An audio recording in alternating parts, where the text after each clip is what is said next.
어제보단 덜어놨네. 오빠 하지 마 그래.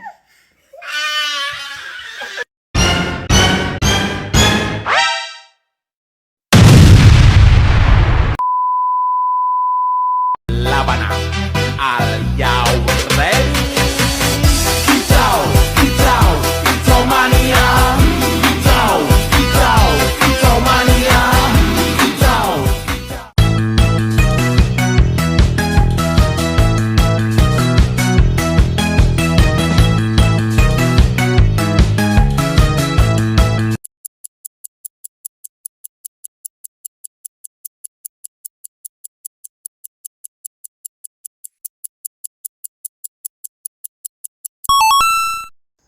Assalamualaikum warahmatullahi wabarakatuh. Halo guys, perkenalkan nama saya Sofwa Afwa, NIM 2440500014. Baiklah, di sini saya akan membahas tentang apa itu pendapatan nasional dalam perspektif Islam. Pendapatan nasional dalam perspektif Islam. Assalamualaikum warahmatullahi wabarakatuh. Puji syukur kita panjatkan kepada Allah Subhanahu wa Ta'ala, karena atas rahmatnya kita dapat membahas materi tentang pendapatan nasional dalam perspektif Islam.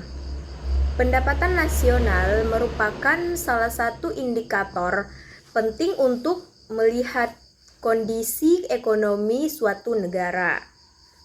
Namun, dalam Islam, pendapatan nasional tidak hanya dinilai dari besarnya angka ekonomi, tetapi juga dari keberkahan, keadilan, dan kesejahteraan masyarakat secara menyeluruh. Pengertian pendapatan nasional adalah total pendapatan yang diperoleh suatu negara dari hasil produksi barang dan jasa dalam periode tertentu, biasanya 1 tahun. Pendapatan nasional itu digunakan untuk mengetahui tingkat pertumbuhan ekonomi dan kesejahteraan masyarakat. Dalam perspektif Islam, pendapatan nasional bukan hanya tentang jumlah kekayaan yang dimiliki negara, tetapi juga bagaimana kekayaan tersebut diperoleh dan didistribusikan secara adil sesuai syariat Islam. Pendapatan nasional dalam perspektif Islam, Islam memandang kegiatan ekonomi sebagai bagian dari ibadah. Oleh karena itu, seluruh aktivitas ekonomi harus dilakukan dengan cara yang halal dan tidak merugikan orang lain. Pendapatan nasional dalam Islam bertujuan menciptakan kesejahteraan, keadilan, pemerataan pendapatan, dan keberkahan hidup. Islam tidak setuju jika pertumbuhan ekonomi tinggi tetapi masih banyak kemiskinan, ketimpangan, dan praktik ekonomi yang haram seperti riba, penipuan, serta korupsi. Pendapatan nasional dalam Islam, ekonomi Islam, terdapat dalam Al-Quran dan hadis yang mengajarkan keadilan dalam ekonomi, larangan riba, kewajiban zakat, serta anjuran bekerja dan berdagang secara halal. Contohnya dalam Al-Quran, Allah memerintahkan manusia untuk mencari rezeki yang halal dan baik, serta tidak mengambil hak orang lain secara batil.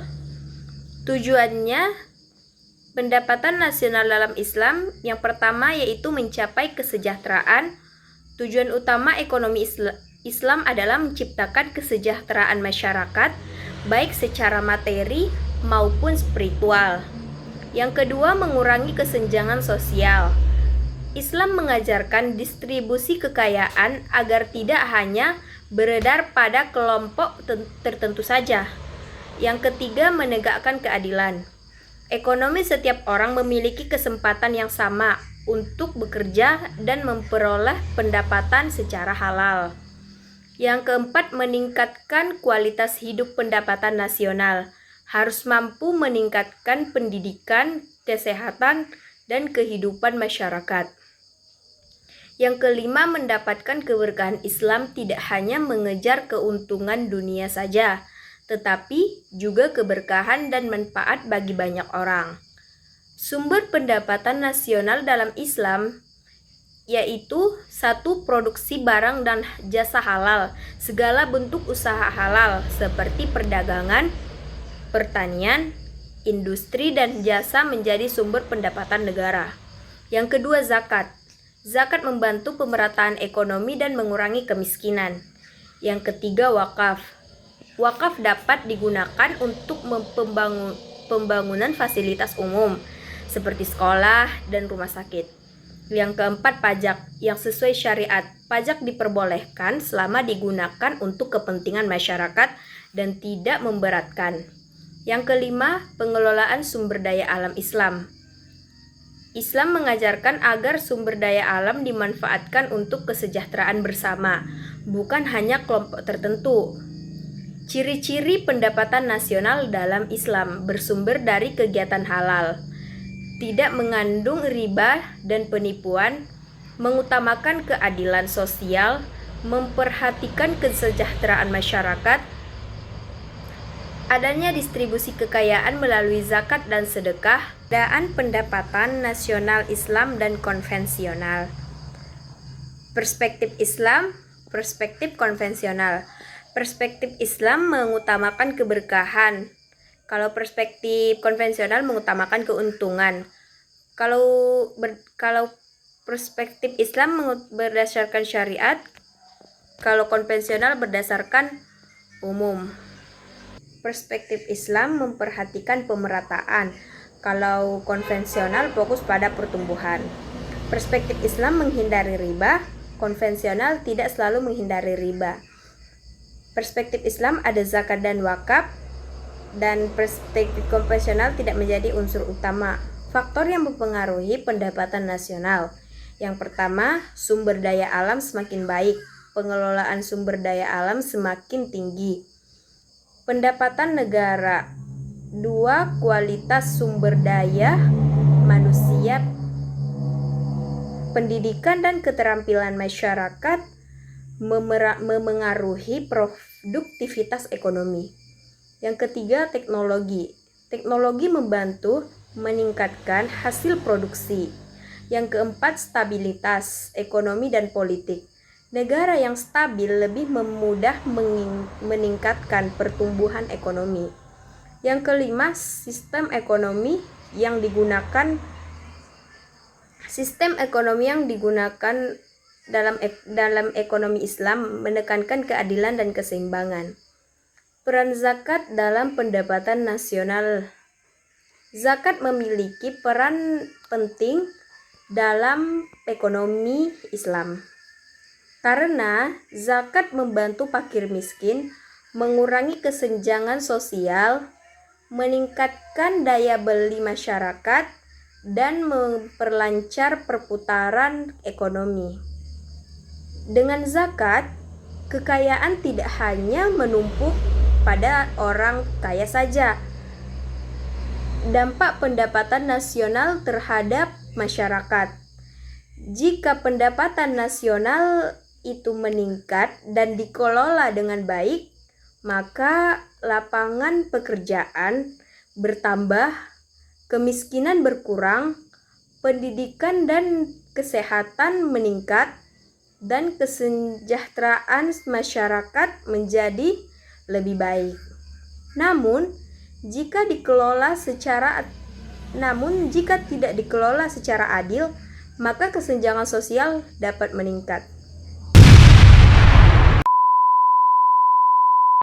Contoh penerapan dalam kehidupan sehari-hari. Contohnya, penerapan pendapatan nasional dalam perspektif Islam. Bank syariah yang menggunakan sistem bagi hasil. Pengelolaan zakat oleh lembaga resmi.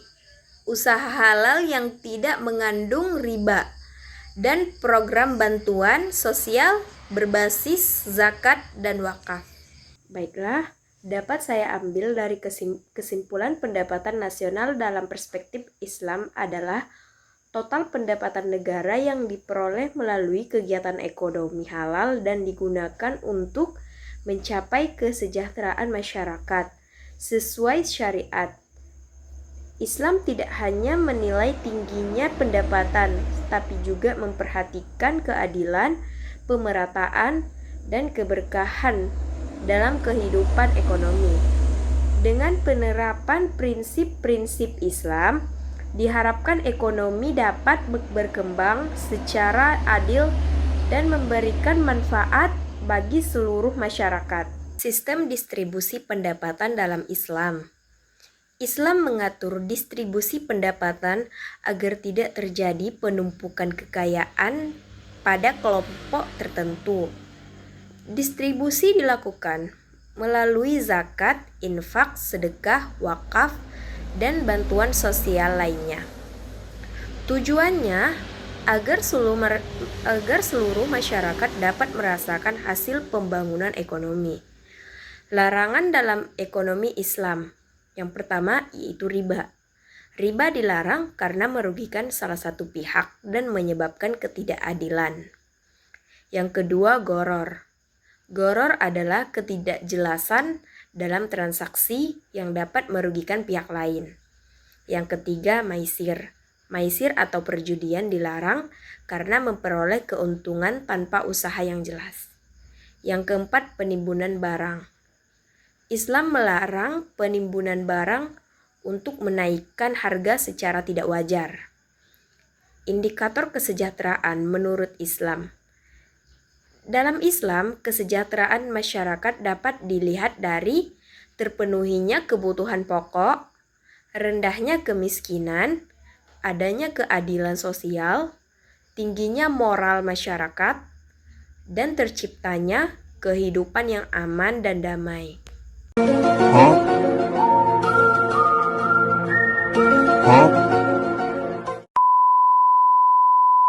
Hubungan pendapatan nasional dengan zakat.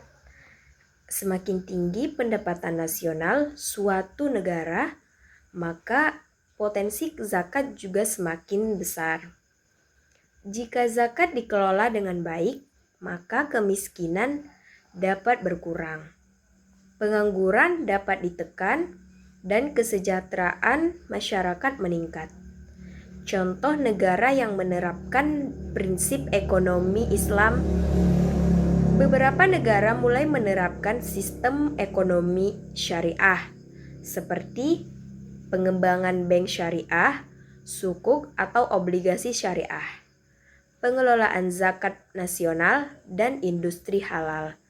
Hal ini menunjukkan bahwa ekonomi Islam dapat membantu pertumbuhan ekonomi modern. Hikmah pendapatan nasional dalam Islam menumbuhkan rasa keadilan sosial, membantu masyarakat miskin, mengurangi kesenjangan ekonomi, menciptakan perekonomian yang sehat, mendapatkan keberkahan dari Allah Subhanahu wa Ta'ala. A few moments later. Hubungan pendapatan nasional dengan pertumbuhan ekonomi. Pendapatan nasional memiliki hubungan erat dengan pertumbuhan ekonomi.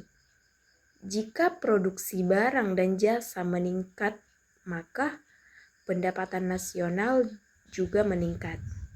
Dalam Islam, pertumbuhan ekonomi harus memberikan manfaat bagi seluruh masyarakat, bukan hanya kelompok tertentu saja. Islam mengajarkan bahwa pertumbuhan ekonomi harus disertai dengan pemerataan pendapatan, pengurangan kemiskinan, dan peningkatan kesejahteraan sosial. Pendapatan nasional dan keadilan sosial. Keadilan sosial menjadi tujuan utama ekonomi Islam.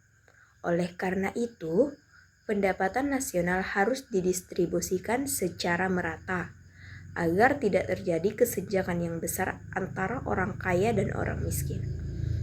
Islam mendorong pembayaran zakat, sedekah, wakaf, dan bantuan sosial lainnya agar kesejahteraan dapat dirasakan seluruh masyarakat. Peran produksi dalam Islam. Produksi merupakan kegiatan menghasilkan barang dan jasa untuk memenuhi kebutuhan manusia. Demikian pembahasan tentang pendapatan nasional dalam perspektif Islam. Semoga materi ini dapat menambah wawasan dan pemahaman kita tentang pentingnya ekonomi yang adil dan sesuai syariat Islam. Assalamualaikum warahmatullahi wabarakatuh. Labana al